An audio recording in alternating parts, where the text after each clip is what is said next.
ഞാൻ നേരത്തെ ചോദിച്ചാൽ നിങ്ങൾ തമ്മിൽ വീണ്ടും ഒന്നിക്കുന്നത്, നിങ്ങൾ എവിടെയും പോയിട്ടില്ല, വീണ്ടും ഒന്നിക്കുന്നു, ഇനി വീണ്ടും പോയി തന്നെ വീണ്ടും ഒന്നിക്കുന്നു പറയുമ്പോൾ അത് പ്രേക്ഷകർക്ക് വലിയ ആകാംക്ഷ തരുന്ന സംഭവമാണ്.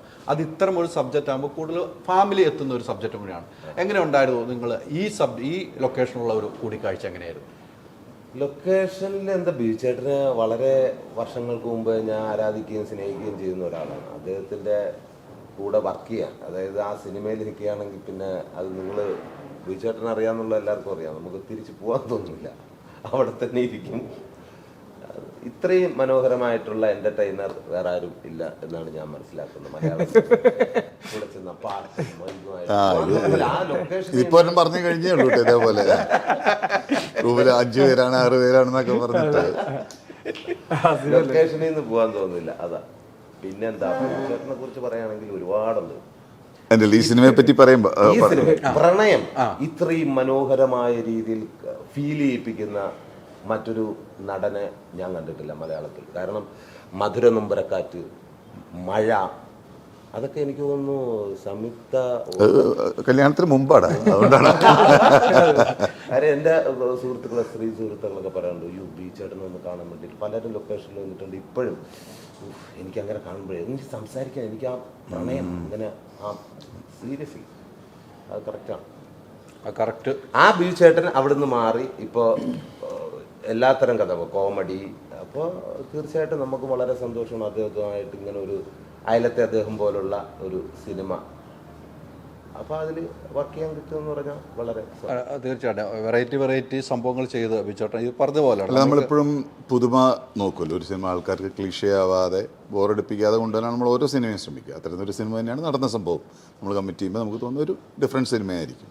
പിന്നെ നമുക്ക് സന്തോഷം തരുന്നൊരു ഘടകം എന്ന് പറഞ്ഞാൽ നമ്മളിപ്പോൾ ഒരു തമിഴ് സിനിമ ചെയ്യുമ്പോൾ അവിടുത്തെ സെറ്റിലുള്ളവരൊക്കെ സംസാരിക്കാൻ എന്താണ് മലയാള സിനിമയുടെ പോക്ക് എന്ന് പറഞ്ഞിട്ട് അവർക്ക് ഭയങ്കര അത്ഭുതമാണ്. മറ്റു ഭാഷക്കാർ സംസാരിക്കുന്നത് അവർ പറയും എന്ത് രസമുള്ള ഡിഫറെൻറ്റ് സബ്ജക്ട്സാണ് നിങ്ങൾ പ്ലാൻ ചെയ്യുന്നത്, ഡിഫറെൻറ്റ് കഥകളാണ്, എന്ത് രസമായിട്ട് നിങ്ങളത് പിക്ചറൈസ് ചെയ്യണമെന്നൊക്കെ പറയുമ്പോൾ നമുക്ക് ഭയങ്കര സന്തോഷമാണ്. ഇപ്പോൾ ഈ അടുത്തിറങ്ങിയ എല്ലാ സിനിമകളാണെങ്കിലും ഒന്നിനൊന്ന് വ്യത്യസ്തമായിട്ടുള്ളതും തിയേറ്ററിൽ വളരെ സക്സസ്ഫുൾ ആവുന്നതും മലയാളികൾ മാത്രമല്ലാതെ തമിഴ് ആൾക്കാരും തെലുങ്ക് ആൾക്കാരും എല്ലാം വാച്ച് ചെയ്യുന്ന രീതിയിലേക്ക് മലയാള സിനിമ വളർന്നിട്ടുണ്ട്. അപ്പോൾ നമ്മുടെ സബ്ജക്റ്റിൽ ഉണ്ടാകുന്ന ഡിഫറൻസാണ് അതിൻ്റെ എടുത്തു പറയേണ്ട കാര്യം. ഇപ്പോൾ നമ്മളൊരു ആർട്ടിസ്റ്റ് എന്നുള്ള രീതിയിൽ നമുക്കത് വളരെ സന്തോഷം തരുന്നത്. അപ്പോൾ നമ്മളോരോ സിനിമകൾ ചെയ്യുന്നതും പുതുമ പരീക്ഷിക്കാൻ നമുക്ക് കൂടുതൽ പറ്റുന്ന സ്ഥലം കേരളം തന്നെയാണ്. ആ രീതിയിൽ നമുക്ക് ഡിഫറെൻ്റ് ആക്കാൻ ആൾക്കാരെ ആക്സെപ്റ്റ് ചെയ്യും. മറ്റേ അത്രയൊരു മാസ് സാധനങ്ങൾ മാത്രമല്ലാതെ കേരളത്തിൽ നമുക്ക് ഏത് വേണമെങ്കിലും പരീക്ഷിക്കാവുന്ന സ്റ്റേജ് ആയിട്ടുണ്ട്. ഇപ്പോൾ ബിച്ചോട്ടെ ഇപ്പോൾ തമിഴ് ചെയ്തുകൊണ്ടിരിക്കുകയാണ്. എനിക്ക് തോന്നുന്നു തലവൻ്റെ ഇൻ്റർവ്യൂ നേരെ അങ്ങോട്ടാണ് പോയി ആ സിനിമ ഇവിടെയൊക്കെ ഈ തമിഴ്നാട്ടിൽ ഉൾപ്പെടെയല്ല മറ്റേത് ലാംഗ്വേജിൽ ഇപ്പോൾ മലയാള സിനിമ എനിക്ക് തോന്നുന്നു കോവിഡിന് ശേഷം മലയാള സിനിമയെ കൈ നീട്ടി സ്വീകരിച്ചു. പിന്നീട് ഇപ്പോൾ പറഞ്ഞാൽ വന്ന സിനിമകളെല്ലാം ഹിറ്റടിക്കുന്ന സിനിമകൾ, നമുക്ക് ഹിറ്റുകൾ തരുന്ന സിനിമകൾ അങ്ങോട്ട് എടുക്കുകയാണ് അവർ. നമ്മളെ പ്രേക്ഷകരെ പോലെ അവിടുത്തെ പ്രേക്ഷകർ മലയാളി പ്രേക്ഷകരല്ല, മറ്റു ഭാഷയിലെ പ്രേക്ഷകർ നമ്മളെ കൈ നീട്ടി സ്വീകരിക്കുകയാണ്. അത്തരം ഒരു സ്വീകാര്യത നേരത്തെ മലയാളി പ്രേക്ഷകർ തമിഴ് മറ്റു ഭാഷാ സിനിമയ്ക്ക് കേരളത്തിൽ കൊടുത്തിരുന്നു. അതാണ് നമുക്കിപ്പോൾ തിരിച്ചിടുന്നത്. ആദ്യം നമ്മളാണ് കൊടുത്തതെന്ന് എനിക്ക് തോന്നുന്നു. ആദ്യം നമ്മളാണ് കൊടുത്തിരുന്നതെന്ന് എനിക്ക് തോന്നുന്നു. എല്ലാ ഭാഷാ സിനിമകളും മലയാളി ആക്സെപ്റ്റ് ചെയ്തിട്ടുണ്ടായിരുന്നു. ഇപ്പോൾ തിരിച്ചവർ സ്റ്റാർട്ട് ചെയ്തിട്ടുണ്ട്. നമ്മുടെ ഒരു വൈവിധ്യം തന്നെയാണ് കഥകളിൽ, നമ്മുടെ മേക്കിങ്ങിലൊക്കെയുള്ള വൈവിധ്യം. കാരണം അവരുടെ ഒരു ബഡ്ജറ്റിലൊന്നും നമുക്ക് സിനിമ ചെയ്യാൻ പറ്റില്ല. വലിയ ക്യാൻവാസ് ആലോചിക്കാം, വലിയ ഗ്രാൻഡിയർ സിനിമാസ് ആലോചിക്കാം. അവരുടെ ബഡ്ജറ്റും കളക്ടിങ് ഏരിയയൊക്കെ വളരെ വലുതാണ്. നമ്മുടെ സിനിമയുടെ ഇട്ടാവട്ടത്ത് നിന്നിട്ട് നമ്മൾ ഇത്രയും ക്രിയേറ്റിവിറ്റി നമുക്കുണ്ടെങ്കിൽ അത് തീർച്ചയായിട്ടും ആൾക്കാർ അപ്രീഷിയേറ്റ് ചെയ്യുന്നുണ്ട്. നമുക്കും അതൊരു ഉണർവല്ല. ഒരുപാട് പുതിയ ആൾക്കാർ വരുന്നു, പുതിയ കാര്യങ്ങൾ ചെയ്യുന്നു, പുതിയ കഥകൾ കണ്ടെത്തുന്നു, നല്ല രീതിയിൽ എക്സിക്യൂട്ട് ചെയ്യുന്നു. ആ രീതിയിൽ എല്ലാ പടങ്ങളും നമ്മൾ ആസ്വദിച്ച് തന്നെയാണ് ചെയ്തുകൊണ്ടിരിക്കുന്നത്. തീർച്ചയായിട്ടും എല്ലാം ആസ്വദിച്ച് തന്നെയാണ് ചെയ്യുന്നത്. ഇതിലെ കഥാപാത്രം ഞാൻ നേരത്തെ പോലെ ആ വീട്ടിൽ ആ അയൽവാസി, ആ ഗ്രാമവാസി തന്നെയാണ്. ഇതിലെല്ലാ കാര്യത്തിലും ഇടപെടുന്നു. സുരാജ് ചേട്ടൻ്റെ കൂടെ നിൽക്കും, ഇവിടെ നിൽക്കും. പക്ഷേ ഇവിടെ ഇച്ചിരി എതിരായിട്ടാണ് എനിക്ക് തോന്നുന്നത്. എനിക്ക് ട്രെയിലർ ഇനി കാണുമ്പോൾ എനിക്ക് മനസ്സിലാവുള്ളൂ. പോലീസ് സ്റ്റേഷനിൽ പോയിട്ട് അടി കൊടുക്കുന്ന ഡയലോഗ് കൊണ്ട് അടി മേടിക്കുന്ന സീനൊക്കെ ഞാൻ കണ്ടിരുന്നു. പക്ഷേ ഇത്തരം ഒരു കഥാപാത്രം ചെയ്യുമ്പോൾ നമ്മളൊരു ഗ്രാമത്തിലെ ഒരു ഗ്രാമവാസിയാണ് അല്ലേ, അല്ലെങ്കിൽ ആ വില്ലയിൽ ഒരു വില്ല ആ എല്ലാം നോക്കി നടക്കുക. അവിടെയാണ് ഒരു പുതിയ കുടുംബം വന്നിട്ട് ചെറിയ പ്രശ്നങ്ങൾ ഉണ്ടാകുന്നു. അത് രസകരമായി മുന്നോട്ട് പോവുകയും ചെയ്യുന്നു. അവിടെ കൊണ്ട് സിറ്റുവേഷൻ ഓർത്തെടുത്ത് കഴിഞ്ഞാൽ ഓരോ സീൻ ചെയ്യുമ്പോൾ ഒന്ന് ഓർത്തെടുത്താൽ ഏതായിരിക്കും എപ്പോഴും മെമ്മറിയിൽ നിൽക്കുന്നത്? അത് ബീച്ചേട്ടനും ഞങ്ങള് സുരേഷിന്റെ അല്ല ഇവന് കാര്യമായിട്ട് ചെയ്യേണ്ടിയും വന്നു. അല്ല അതിനകത്ത് ഞാൻ മാത്രമല്ല, അങ്ങനെ ഞങ്ങൾ അയൽവക്കാർ കുറേ പേരുണ്ട് പടത്തിൽ. പിന്നെ ഞാൻ കൂടുതലും സുരേഷിന്റെ കൊണ്ട് ചേർന്ന് നിൽക്കുന്ന ഒരു ക്യാരക്ടറാണ് കൂടുതലും ഈ പടത്തിൽ. പിന്നെ ഞാൻ പറഞ്ഞില്ലേ ഈ എല്ലാ സ്ഥലത്തും ഉള്ളൊരു എല്ലാവർക്കും മനസ്സിലാകുന്ന കണക്ട് ചെയ്യാൻ പറ്റുന്ന കുറേ കഥാപാത്രങ്ങൾ അതിനകത്തൊരു കഥാപാത്രം ഉണ്ട്. അത് നമ്മുടെ ഇവിടെയുണ്ട്. അത് വില്ലയിലും ആയാലും അത് ഇനി ഗ്രാമത്തിലായാലും എല്ലായിടത്തും എവിടെയായാലും കുഴപ്പം പിടിച്ച ക്യാരക്ടറാണ്. അതാണ് സിനിമ നമ്മളതിൻ്റെ പൂർണ്ണ രൂപത്തിൽ നമുക്ക് മനസ്സിലാവുള്ളൂ. നിങ്ങൾ പോലെ എത്ര സിനിമകളായി? കുറച്ചധികം പോയി. ഇഷ്ടമുള്ള സിനിമ അല്ല, എനിക്കറിയാം നിങ്ങൾ കുറെ എത്രയോ സിനിമകളായിട്ട് എല്ലാം നല്ല വ്യത്യസ്ത വേഷങ്ങളാണ് ചെയ്തിരിക്കുന്നത്. നമുക്ക് ഈ സംവിധാനത്തിലേക്ക് പോയി കഴിഞ്ഞാൽ എനിക്ക് തോന്നുന്നു ഈ സംവിധാനം ടോവിനോടെ വെച്ചൊരു സിനിമ ചെയ്തതിന് ശേഷമുള്ള അടുത്ത സിനിമ മർഡോണ എന്ന് പറഞ്ഞ സിനിമയ്ക്ക് ശേഷമാണെന്ന് തോന്നുന്നു. സംവിധാനത്തെക്കുറിച്ച് ഈ സംവിധാനത്തിൻ്റെ ഒരു ടാലൻറ്റ് നമ്മൾ എല്ലാവരും ശ്രമിക്കുന്ന സംവിധാനത്തിൻ്റെ ടാലൻറ്റ് അതെങ്ങനെയാണ് സുരാജ് വിലയിരുത്തിയത്?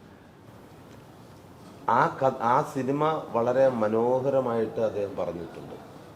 എഴുതിയതിൻ്റെ മേളിൽ അദ്ദേഹം മനോഹരമായിട്ട് അവതരിപ്പിച്ചിട്ടുണ്ട് എന്നാണ് ഞാൻ വിശ്വസിക്കുന്നത്. പിന്നെ അദ്ദേഹത്തിൻ്റെ മഡോണ അത് ഞാൻ കണ്ടതാണ്. പിന്നെ എന്താ, നല്ല മനുഷ്യനാണ്, നല്ല സുഹൃത്താണ്.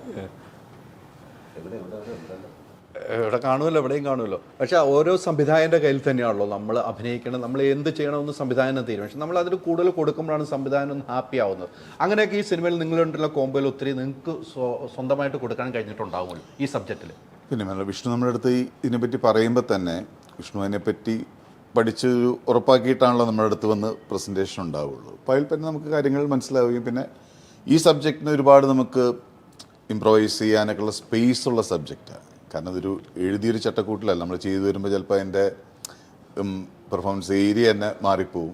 അങ്ങനത്തെ രീതിയിൽ ഇപ്പോൾ നമ്മളൊരു ഓൾമോസ്റ്റ് ഒരു ഓർഡറിലും പിന്നെ വളർന്ന് ഈ കഥയും കഥാപാത്രങ്ങളും വളരുന്നതിനനുസരിച്ച് ഉണ്ടാകുന്ന മറ്റുള്ളത് നന്നായിട്ട് ഇംപ്രവൈസ് ചെയ്തിട്ട് തന്നെയാണ് സിനിമ. നമ്മൾ ഹ്യൂമർ കിട്ടുന്നതൊന്നും മിസ് ചെയ്തിട്ടുമില്ല. എന്ന ഇതിൻ്റെ കണ്ടൻറ്റുകൾ പോവാതെ തന്നെ ഹാൻഡിൽ ചെയ്യേണ്ടത് ആക്ച്വലി ഒരു ടീം വർക്കാണ്. വിഷ്ണുവാണ് ഹെഡ് ചെയ്യുന്നത്, പിന്നെ എല്ലാവരും ഉണ്ടായിരുന്നു. രസകരമായിട്ട് തന്നെ. എനിക്ക് ഈ സിനിമയിൽ നിന്ന് ട്രെയിലർ കണ്ടതിന് ശേഷം ഇനിയിപ്പോൾ നമ്മൾക്ക് കുടുംബമായിട്ട് ജീവിക്കണം ആ മാതാപിത ഗൂഗിൾ ദൈവം എന്നുള്ള സാധനം ഇനി മറ്റുള്ള വീടുകളിലും പ്രശ്നമാണെന്ന് എനിക്ക് തോന്നുന്നുണ്ട് ചേട്ടാ. അതല്ലേ നീ ഇവിടെ അല്ലേ ആ ഒരു ഡയലോഗ് അതിപ്പോൾ നമ്മൾ ഫാക്റ്റ് അല്ലേ, അത് ഫാക്റ്റ് അല്ലേ. ഇപ്പോൾ കുട്ടികൾ എന്ത് ചോദിച്ചാലും ആര് ചോദിച്ചാലും ഈസി വേ ഓഫ് നമുക്ക് കാര്യങ്ങൾ പഠിക്കാൻ അറിയാൻ പെട്ടെന്ന് ഗൂഗിളല്ലേ. ഇപ്പോൾ നമ്മൾ ഒരാളുടെ പേര് മ്യൂസിക് ചെയ്ത് എടുക്കും, നേരെ സെർച്ച് ചെയ്യില്ല, കൂടുതൽ ആലോചിക്കണമെന്നില്ല. അപ്പോൾ ആ ഡയലോഗ് ഭയങ്കര കയ്യടി കിട്ടുന്ന ഡയലോഗാണ് കേട്ടോ. അല്ല, അത് ഫാക്റ്റാണ്, ആക്ച്വലി റിയൽ ഫാക്റ്റാണ്. അല്ല അത് എനിക്ക് അത് തന്നെ ഞാൻ റിപ്പീറ്റ് ചെയ്ത് 2 പ്രാവശ്യം മാതാപിതാ ഗൂഗിൾ ദൈവമേ ഇത് ഇനി വീട്ടിൽ പോകുമ്പോൾ ഇത് തന്നെയല്ലേ സെർച്ച് ചെയ്യുള്ളൂ, നമ്മുടെ ഫോൺ എടുത്തിട്ട് സെർച്ച് ചെയ്യാമല്ലോ ഇവൻ എവിടെയാണ് പോകുന്നത് എന്ന രീതിയിലേക്ക് കൊണ്ടുവയ്ക്കുന്നു എന്ന് വേണം എനിക്ക് മനസ്സിലാക്കാൻ കഴിയുന്നത്. ഫാമിലി സബ്ജക്റ്റുകൾ എപ്പോഴും പ്രേക്ഷകർ ഇഷ്ടപ്പെടുന്നുണ്ട്, അതിനൊരു മാറ്റമില്ല. അതിലൊരു മാസ് വേണമെന്നൊന്നുമില്ല. ഡയലോഗുകൾ പറയുമ്പോഴാണ് ഫാമിലി സബ്ജക്റ്റ് കൂടുതൽ ഇഷ്ടപ്പെടുന്നത്, പ്രേക്ഷകരുടെ ആഴത്തിലെത്തുന്നത്. ഒരു കുടുംബ പ്രേക്ഷകൻ എന്ന നിലയിൽ ബീച്ചേട്ടൻ എന്നും ഇഷ്ടപ്പെട്ട ഒരു ഫാമിലി സിനിമ ഏതെന്ന് ചോദിച്ചാൽ ഏത് സിനിമ പറയാൻ പറ്റും? ബീച്ചേട്ടൻ ചെയ്തതല്ല. എനിക്ക് സത്യനന്ദിക്കാട് ശ്രീനിവാസൻ കോമ്പിനേഷനിലുള്ള ഒരുപാട് സിനിമകൾ എനിക്കിഷ്ടമാണ്, ഇപ്പോഴും കാണാൻ ഇഷ്ടമാണ്. വളരെ ആസ്വദിച്ച് ഞാൻ കണ്ടുപിടിക്കുന്നത് കുടുംബ ചിത്രങ്ങൾ എടുത്ത് പറയും, വളരെ ആസ്വദിച്ചാണ്. ഈ നമ്മുടെ ഈ സിനിമയാണെങ്കിലും വളരെ ലൈറ്റാണ്. പിന്നെ ഞങ്ങൾ കേട്ടപ്പോൾ എല്ലാവർക്കും അറിയാം നമ്മളിപ്പോൾ ഒരു സിനിമയെ പറ്റി വന്ന് പറയുന്നത് ഈ സിനിമയുടെ പ്രൊമോഷന് വേണ്ടിയിട്ടാണ്. ഇത് ആൾക്കാർ കണ്ടു തന്നെയാണ് സിനിമയ്ക്ക്. നമ്മളെല്ലാവരും നല്ല സിനിമ നല്ല കഥ എന്ന രീതിയിൽ ഞങ്ങളുടെ ഏരിയ നമ്മൾ ചെയ്തിട്ട് ഇനി പ്രേക്ഷകനാണ് അതിൽ നമ്മൾ കൂടുതൽ അതിനെപ്പറ്റി സംസാരിച്ചിട്ട് അവരെ ബോറടിപ്പിച്ചിട്ടും കാര്യമില്ല. അതെ അതെ അതെ. അല്ല എനിക്ക് തോന്നുന്നു ഈ സിനിമ അത്രയും ഇഷ്ടപ്പെട്ട് അത്രയും നല്ലതായതുകൊണ്ടാണ് നിങ്ങൾ രണ്ടുപേരും, ഞാൻ ഇതിനെയൊക്കെ ഒത്തിരി ഞാൻ കണ്ടിട്ട് പ്രൊമോഷൻ ഒന്നും പറയില്ല, നിങ്ങളിപ്പോൾ ഒരു പ്രൊമോഷൻ കഴിഞ്ഞിട്ട് ഉടനെ തന്നെ ഈ സിനിമയിലേക്ക് ഈ സിനിമ അത്രമാത്രം നിങ്ങൾ ഇഷ്ടപ്പെട്ടിട്ടുണ്ട്, ഈ സിനിമ പ്രേക്ഷകർ ഏറ്റെടുക്കുമ്പോൾ നിങ്ങളുടെ ഒരു വിശ്വാസം കൂടെയാണെന്നാണ് എനിക്ക് തോന്നുന്നത്. എല്ലാ സിനിമയും നമ്മൾ നല്ല സിനിമയാണെന്ന് കരുതിയിട്ടാണ് നമ്മൾ എല്ലാ സിനിമയും കമ്മിറ്റ് ചെയ്യുന്നതും വർക്ക് ചെയ്യുന്നതും. ചിലത് വർക്കാവില്ല, ചിലത് വർക്കാവില്ല. അതാണ് അൾട്ടിമേറ്റ് ഡിസിഷൻ എന്ന് പറഞ്ഞാൽ പ്രേക്ഷകരാണ്. നമ്മൾക്ക് എല്ലാവർക്കും നമ്മളൊരു ടീം അടങ്ങുന്ന ആൾക്കാർക്ക് ഈ സിനിമയിൽ വിശ്വാസം ഉണ്ടായി, അങ്ങനെയാണ് ഈ സിനിമ സംഭവിക്കുന്നത്. അപ്പോൾ നമ്മൾ കോൺഫിഡൻ്റ് ആയിട്ടാണ് ഈ സിനിമ ചെയ്യുന്നത്. അപ്പോൾ ആ സിനിമയുടെ ഒരു റിസൾട്ടിന് വേണ്ടി നമ്മൾ വെയിറ്റ് ചെയ്യാണ്, പ്രേക്ഷകർക്ക് വിട്ടുകൊടുക്കുകയാണ്. നമ്മൾ കൂടുതൽ ആധികാരികമായിട്ട് അതിനെപ്പറ്റി നമ്മൾ എക്സാം എഴുതി വെച്ചിട്ടുണ്ട്. അതെ, ഇനി പ്രേക്ഷകർ മാർക്കെടുത്ത് ആ മാർക്ക് നമുക്ക് എത്രമാത്രം ഫലം കാണുമെന്ന് കണ്ടറിയാം. 21-ാം തീയതി എന്ന് പറഞ്ഞാൽ ദിവസങ്ങളൊന്നുമില്ല, ബാക്കി നല്ലതായി ഭവിക്കട്ടെ എന്ന് ഞങ്ങൾ ആഗ്രഹിക്കുന്നു. തീർച്ചയായിട്ടും നല്ല നടന്ന സംഭവമായിട്ട് വരണം, പിന്നീട് അവരുടെ മനസ്സിൽ ഈ സംഭവം ഓർത്തിരിക്കേണ്ട സബ്ജക്റ്റായിട്ട് വരണം. പ്രൊഡ്യൂസർ എന്ന നിലയിൽ അവിടെ നിന്ന് ഓടിയെത്തിയിരിക്കുകയാണ് ഈ സിനിമയ്ക്ക്. അപ്പോൾ ഈ സിനിമയുള്ള വിശ്വാസ്യതയാണ് ഞാൻ ഇത്രമാത്രം ആത്മാർത്ഥമായിട്ടും ചോദിച്ചത്, അല്ലേ? തീർച്ചയായിട്ടും അത് തന്നെ, അതുകൊണ്ടല്ലോ ഓടിയെത്തി നമ്മൾ പ്രൊമോഷനായിട്ട് വന്നത്. ഈ നമ്മൾ ഇപ്പം ബീച്ചറിൻ്റെ കഥാപാത്രം വെച്ച് നമ്മൾ നോക്കുമ്പോൾ ഇപ്പം ഒരു ക്യാമ്പയിൻ തുടങ്ങിയിട്ടുണ്ട്. എന്താണ് പുരുഷന്മാർക്ക് മാത്രം പോരാ സ്ത്രീകൾക്കും ഇത് ആയിക്കൂടെ എന്നൊരു ക്യാമ്പയിനൊക്കെ വെച്ചിട്ടുണ്ട്, അല്ലേ? ആ ക്യാമ്പയിൻ എങ്ങനെ കാണുന്നു? അത് ശരിയല്ല, സത്യമല്ലേ? അല്ല ഞാൻ പറ്റും നമുക്കൊക്കെ ഓരോ കാലഘട്ടത്തിലുണ്ടാകുന്ന കാഴ്ചപ്പാടുകൾ മാറിക്കൊണ്ടേയിരിക്കും. നമ്മൾ ആദ്യം കണ്ടു വളർന്നിട്ടുള്ള ഒന്നായിരിക്കും, പിന്നെ പോകെ പോകെ വർഷങ്ങൾ കഴിയും തോറും നമുക്കൊരു മാറ്റങ്ങളുണ്ടാവും. പല ആൾക്കാരിൽ നിന്ന് കണ്ടുപിടിക്കാനുണ്ടാവും, പലതിൽ നിന്ന് നമുക്ക് അറിയാനുണ്ടാവും. ആ രീതിയിൽ പണ്ടൊക്കെ നമ്മളെല്ലാം മെയിൽ ഡോമിനേറ്റിംഗ്, ഫീമെയിൽസ് അടുക്കളയിൽ മാത്രം എന്നായിരുന്നു. പിന്നെ അതിൻ്റെ ഇടയിൽ ഷെയറിങ് ആയി. ഇപ്പോൾ ഉണ്ടാകുന്ന മാറ്റങ്ങൾ നമ്മൾ അവർക്കും ബെസ്റ്റ് ആവാം. കാരണം ഫ്രീഡം രണ്ട് പേരുണ്ട്. പണ്ടെല്ലാം വർക്ക് ചെയ്യാത്ത ആൾക്കാർ കുറച്ചും കൂടെ ഡിപ്പെൻഡൻ്റ് ആണ്, ഹസ്ബൻഡിനെ ഡിപ്പെൻഡ് ചെയ്ത് ജീവിച്ചിരുന്ന ആൾക്കാരാണ്. അപ്പോൾ അവർക്കധികം വോയിസോ കാര്യങ്ങളോ സംസാരിക്കാനൊന്നും സമയവുമില്ല, അതിനുള്ള ധൈര്യവുമില്ലായിരുന്നു. ഇപ്പോൾ ഓൾമോസ്റ്റ് എല്ലാവരും ഇൻഡിപെൻഡൻ്റ് ആണ്, അവരും വർക്കിംഗ് ആണ്, അവർക്കും ആർഗ്യൂ ചെയ്യാനുണ്ടാവും, അവർക്കും പറയാൻ കാര്യങ്ങളുണ്ടാവും. അപ്പോൾ പരസ്പരം കേട്ടുപോകുന്ന കാലഘട്ടമാണ്. ആ കാലഘട്ടത്തിലും പഴയ ചിന്തയായിട്ടൊക്കെ വരുമ്പോഴാണ് ഇഷ്യൂസൊക്കെ ഉണ്ടാകുന്നത്. ആ പഴയ ചിന്താഗതി അങ്ങനെയല്ല എന്ന് ഇങ്ങോട്ട് നോക്കി ചോദിച്ചിട്ടുണ്ട് കേട്ടോ. അല്ല, ഞാൻ കഥാപരമായിട്ട് ചോദിച്ചത്. അതെ, അത് ഞാൻ തെറ്റിദ്ധരിച്ചിട്ടുമില്ല. ഞാൻ തെറ്റിദ്ധരിച്ചില്ല. അല്ല, ഈ പറഞ്ഞൊരു പോയിന്റാണ് സുരാജ്. നമ്മളൊക്കെ കുടുംബമായിട്ട് ജീവിക്കുന്നവരല്ലേ. നമ്മൾ രാവിലെ ജോലിക്ക് പോകുന്നു, നമ്മുടെ ഡ്യൂട്ടി കഴിഞ്ഞ് നമ്മൾ എപ്പോഴാണ് പോകുന്നില്ല. നമ്മുടെ വ്യൂ പോയിന്റ് ഇപ്പോഴത്തെ കാലഘട്ടത്തിലൂടെ നമ്മൾ ഫാമിലി നോക്കിക്കഴിഞ്ഞാൽ ഒരു കുടുംബ പ്രശ്നം ഉണ്ടാകില്ല എന്ന് വിശ്വസിക്കുന്ന ഒരാളാണ് ഞാൻ. പഴയ കാലഘട്ടത്തിൽ നിന്നൊക്കെ ഇപ്പോൾ കാലഘട്ടം മാറിയിട്ടുണ്ട്. അങ്ങനെയല്ലേ ഈ സിനിമ കണ്ടു കഴിയുമ്പോൾ നമുക്ക് അങ്ങനെ തോന്നില്ലേ? ഒരു ഒരു ഒരു പുതിയൊരു ഐഡിയ ഇതിലൂടെ പറയുന്നുണ്ട്. അപ്പോൾ അതെന്താണ് എന്നുള്ളത് നിങ്ങൾക്ക് അറിയണമെങ്കിൽ തീർച്ചയായിട്ടും 21-ാം തീയതി നടന്ന സംഭവം തിയേറ്ററിൽ പോയി കാണണം. നിങ്ങൾക്ക് ഒരു 2 മണിക്കൂർ നല്ലൊരു എൻ്റർടൈനർ ആയിരിക്കും. എൻ്റെ എത്ര പാട്ടുകൾ ഇപ്പോൾ ഡയറക്ടറൊന്നും ഇല്ലാത്തതുകൊണ്ടാണ് ഞാൻ നിങ്ങൾക്ക് അറിയെങ്കിൽ ഒന്ന് പറഞ്ഞാൽ കൊള്ളാമെന്ന് എനിക്കുണ്ട്. ഞാൻ ഇത് അങ്ങനെ പാട്ടുകൾ അങ്ങനെയായിട്ടുള്ള സിനിമ, അതാണ് ഇതിൻ്റെ ടൈറ്റിൽ തന്നെ പറയുന്ന കാര്യം. നടന്നൊരു സംഭവമാണ്. ആ സംഭവത്തിനെ ആൾക്കാർക്ക് രസകരമായിട്ട് കൊണ്ടുപോകാൻ വേണ്ടി അതിൻ്റെ അവിടെ RR ഉണ്ടാവും, മ്യൂസിക്കിൻ്റെ ടച്ച് ഉണ്ടാവും, പാട്ടായിട്ട് തോന്നിപ്പിക്കാം. പക്ഷെ നമ്മൾ മെയിൻ ഫോക്കസ് എന്ന് പറഞ്ഞാൽ ഈ നടന്ന സംഭവമാണ്. കാരണം ഇതൊരു ദിവസം നടക്കുന്ന ഒരു ഇഷ്യൂയിലാണ് പോകുന്നത്. ഇതിലൊന്നും സത്യം ബിജുചേട്ടനെ തപ്പുന്നത് എന്താണെന്ന് പറയാം, ഇതിലൊന്നും പറയാനില്ല നമുക്ക്. അല്ല, പറഞ്ഞല്ല അതിൻ്റെ അത് അല്ല, നമുക്ക് സിനിമ ഇരിക്കുമ്പോൾ ഈ സിനിമയെ കുറിച്ച് മാത്രം, പക്ഷേ ഈ സിനിമയെ കുറിച്ചൊന്നും ഇപ്പം നമുക്ക് പറയാനും പറ്റില്ല. കുഞ്ഞ് ഇൻസിഡൻ്റ് ആണ്, ഒരു ചെറിയ കാര്യമാണ്. അപ്പോൾ അത് പറഞ്ഞു കഴിഞ്ഞാൽ തീർന്നു. അതുകൊണ്ടാണ് പറയാത്തത്. പറയാതിരിക്കുന്നതാണ് നല്ലത്. സിനിമ തിയേറ്ററിൽ പോയി കാണുമല്ലോ പ്രേക്ഷകർ. അതാണ് ഒന്ന് പറയാം. എനിക്ക് പേരാണ് അതിനകത്ത് ഒരു നടന്ന സംഭവമാണ്. നടന്ന സംഭവം എന്ന് പറയുമ്പം അത് നടന്നതായിരിക്കുമല്ലോ. ആ സംഭവം നമ്മൾ എപ്പോഴും തമാശയ്ക്ക് നേരത്തെ ഞാൻ തുടങ്ങുന്നത് അമ്മയാണെങ്കിൽ നടന്നതെന്ന് പറഞ്ഞാൽ നമ്മൾ ഏത് സംഭവം പറയുന്നുള്ളൂ. അത് സത്യസന്ധമായിട്ട് പറയുന്ന ഒരു വാക്കാണല്ലോ. അപ്പോൾ ഇത് സത്യസന്ധമായിട്ട് നടന്ന സംഭവമാണ്. ഒരു വില്ലയിൽ ഒരു ദിവസം നടന്ന സംഭവമാണ്. സത്യമായിട്ട് നടന്നിട്ടുള്ളൊരു കഥയാണ്, ഒരു സംഭവമാണ്. കഥയാണ്. അപ്പോൾ അത് തന്നെയാണ് നമ്മളൊരു സിനിമയാക്കാൻ ശ്രമിച്ചിട്ടുള്ളത്, രസകരമായിട്ടുള്ള സിനിമയാക്കാൻ ശ്രമിച്ചിട്ടുള്ളത്. ഞങ്ങളുടെ ഏരിയ കഴിഞ്ഞു, ഇനി പ്രേക്ഷകർക്ക് തരാണ് 21-ാം തീയതി. ആൾക്കാർക്ക് കാണുക, ആൾക്കാർക്ക് ഇഷ്ടമായെങ്കിൽ വളരെ സന്തോഷമായിട്ട് നമ്മുടെ അടുത്ത് പ്രതികരിക്കാം, ഇഷ്ടപ്പെട്ടില്ലെങ്കിൽ നമ്മുടെ അടുത്ത് പ്രതികരിക്കാം. എന്തിനും നമ്മൾ തയ്യാറാണ്. ഇഷ്ടപ്പെടുന്ന പൂർണ്ണ വിശ്വാസത്തോടെ ഞങ്ങൾ സമർപ്പിക്കുകയാണ്. 21-ാം തീയതി നിങ്ങൾ തിയേറ്ററിൽ പോയി കാണുക. ഇതിനെ കൂടുതലൊന്നും ചോദിക്കാനില്ല. വന്നതേ എന്നോട് ബിജുചേട്ടനും സുരാജും പറഞ്ഞത് സിനിമ മാത്രം നമുക്ക് വേറെ ഒന്നുമില്ലെങ്കിൽ പോകാനും പറ്റില്ല എന്നുള്ള. എന്താ അറിയോ, കഴിഞ്ഞൊരു പ്രൊമോഷൻ കഴിഞ്ഞിട്ട് ഞങ്ങൾ ഒരാഴ്ചയായിട്ടുണ്ട്. അതെ, രണ്ടുപേരും അതെ. അപ്പോൾ നമുക്ക് കണ്ടന്റ് അല്ലേ നമുക്ക് പറയാനുള്ളത്. ഈ സിനിമയെ പറ്റി നമുക്ക് പറയാനുള്ള മാറ്ററാണ്. നമ്മുടെ ജോലികൾ ഇതല്ലേ, നമ്മൾ പ്രേക്ഷകരാണ് തീരുമാനിക്കുന്നത്. നമ്മുടെ ജോലി കഴിഞ്ഞു. നമ്മളൊരു സിനിമ ചെയ്യുന്നതും അത് വിജയിക്കാൻ വേണ്ടി തന്നെയാണ്, സിനിമ ഇഷ്ടപ്പെടുന്നതുകൊണ്ട് തന്നെയാണ് നമ്മൾ ആ സിനിമ ചെയ്യുന്നത്. അപ്പോൾ എന്തായാലും ഒരു ക്യാമ്പയിൻ തുടങ്ങണം. ഹസ്ബൻഡ് ബെസ്റ്റ് ക്യാമ്പയിൻ തുടങ്ങിയിട്ടുണ്ട്. അതിൽ ആ ക്യാമ്പയിനിൽ നിങ്ങളെല്ലാം പങ്കാളിയാണ്. അടുത്ത ദിവസം തന്നെ ആ വീഡിയോ പുറത്തു വിടുന്നതായിരിക്കും. അതിൽ എല്ലാവരും പങ്കാളികളാണ് എന്നും കൂടെ ഒരു കാര്യങ്ങൾ ഓർമ്മപ്പെടുത്തിയാണ്. സിനിമ സൂപ്പർ ഹിറ്റ് ആകട്ടെ. സുരേട്ടോ, ഗെറ്റപ്പ് പുതിയ സിനിമയുടെ അല്ലേ? കഴിഞ്ഞ തവണ വന്നപ്പോൾ ഈ ഗെറ്റപ്പ് അല്ലായിരുന്നു, 2 ഗെറ്റപ്പാണ് ആ സിനിമയിൽ. അതൊന്ന് ചോദിച്ചിട്ടൊന്ന് പോകുന്നുണ്ട്. 2 ഗെറ്റപ്പ് അല്ലേ? ഇപ്പോൾ പാലക്കാടല്ലേ ഷൂട്ട് അല്ലേ? നിർമ്മാതാവും കൂടെയാണ് ആ സിനിമയുടെ.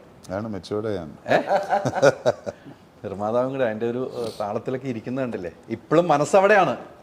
നിർമ്മാതാവല്ലേ, ലക്ഷ്മിയായിട്ട് കൈ കോർത്തേക്കല്ലേ. സൂപ്പറാകട്ടെ, എല്ലാ സിനിമകളും സൂപ്പറാകണം. നിർമ്മാണ രംഗത്തും ഇനിയും കൂടുതൽ സിനിമ നടക്കും. ഇനി ഞാൻ പ്രേക്ഷകരുടെ മുമ്പിലേക്കും കൂടെ ഒരു കാര്യം, ഞാൻ നിന്നോടൊരു നന്ദി പറഞ്ഞു. ഈ ഈദ് ദിവസം ഈ ഇന്റർവ്യൂവിന് വന്ന നിങ്ങളോട് ഞാൻ വളരെയധികം നന്ദി അറിയിക്കുന്നു. ഈദ് മുബാറക്. ഞാൻ ഈ സിനിമ എടുക്കണമെന്ന് ആവശ്യമുണ്ട്. നമ്മൾ വരുന്നാൾ നമ്മുടെ ജോലി, നമുക്ക് സിനിമ ഇഷ്ടപ്പെടുന്നതുകൊണ്ട് നമ്മളും കൂടെ വന്നു. ഒത്തിരി സന്തോഷം അതിനകത്ത്. എന്തായാലും സിനിമ സൂപ്പർ ഹിറ്റ് ആകട്ടെ. 21-ാം തീയതി റിലീസാണ്. ആദ്യ ഷോ കാണാൻ പറ്റുന്നത്, അടുത്ത ഷോ കാണാം. പിന്നീടുള്ള ദിവസങ്ങളിൽ കാണാവുന്ന ഷോയാണ്. ഒരു ഫാമിലി സബ്ജക്റ്റാണ്. ഫാമിലിയായിട്ട് പോയി കണ്ട് മനസ്സ് നിറഞ്ഞ് 150 രൂപ മുടക്കിയെങ്കിൽ അത് 200 രൂപയുടെ ഗുണം ഉണ്ടാകുമെന്നും ഇവരിൽ നിന്നും എന്നിൽ നിന്നുള്ള സംസാരം നിങ്ങൾക്ക് മനസ്സിലാകാം. പക്ഷേ പൈസ നഷ്ടപ്പെടില്ല. അത്രയും നല്ലൊരു ഫാമിലി സബ്ജക്റ്റ് തന്നെയാണ്. ഒത്തിരി സന്തോഷം 3 പേർക്കും. Thank you. Thank you so much.